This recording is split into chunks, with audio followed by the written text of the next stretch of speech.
Hello, welcome to Nrupa's kitchen. ખાવામાં એકદમ ચટપટું અને બનાવવામાં એકદમ સહેલું, એકદમ સિમ્પલ સાદા મસાલા સાથે આપણે કાચી કેરીનું શાક બનાવશું મારા કિચનમાં.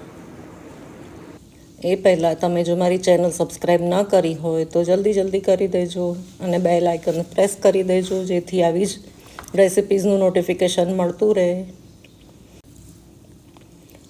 મેં આશરે 500 ગ્રામ બે કેરી કાચી કેરી લઈ લીધી છે. તેને સમારીને તેના મોટા કટકા કરી લીધા છે. હજી માર્કેટમાં કૂણી ઝીણ વગરની કેરી મળી રહી છે, તો તેનો સરસ ઉપયોગ કરી લઈએ.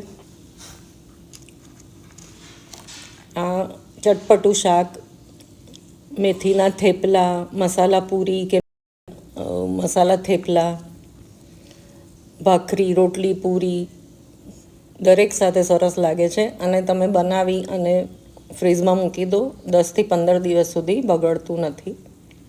અને ચટણી કે અથાણાની જેમ પણ ખાઈ શકો છો. મને તો ઘણું જ પ્રિય છે, એટલે દર અઠવાડિયે એકવાર આ શાક બને જ છે મારા ઘરમાં. અને કાચી કેરીનો બને એટલો ઉપયોગ હું કરું છું. અને આ કાચી કેરી વિટામિન સીથી ભરપૂર છે. અને આપણે ગરમીમાં બહાર નીકળીએ તો આ કાચી કેરીનું કોઈ પણ વાનગી ખાવાથી લૂ નથી લાગતી. તો જરૂરથી બનાવો. હવે એક પેનમાં મેં ગેસ પર ધીમા તાપે 1 ટેબલ સ્પૂન તેલ ઉમેર્યું છે. તેમાં મેથી, રાઈ અને હિંગનો વઘાર કર્યો છે. અને આપણે સમારેલી કાચી કેરીને તેમાં ઉમેરી દઈશું.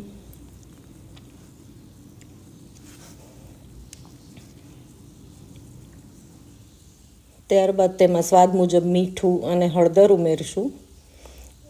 અને આ કેરીના કટકાને સરખા હલાવી અને અડધો ગ્લાસ પાણી ઉમેરી દઈશું.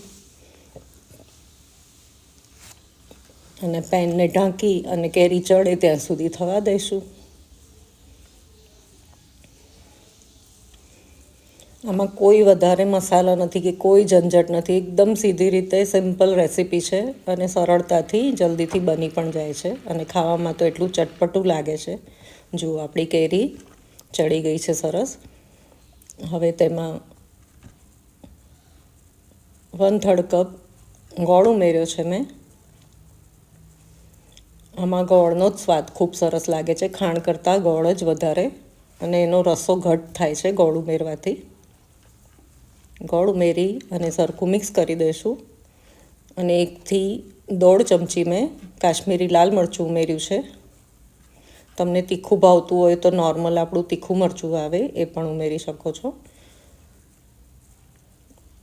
હવે સરખું મિક્સ કરી અને ગોળ પીગળે ત્યાં સુધી થવા દઈ અને ગેસ ઓફ કરી અને સરસ સર્વ કરો. થેપલા, પૂરી જેની સાથે તમે ઈચ્છો એની સાથે ખાઈ શકો છો. મને તો એકલું પણ બહુ ભાવે છે. તો ચાલો ત્યારે ફરી મળીશું આવી જ રેસીપી સાથે. ત્યાં સુધી આવજો ને ધ્યાન રાખજો તમારું.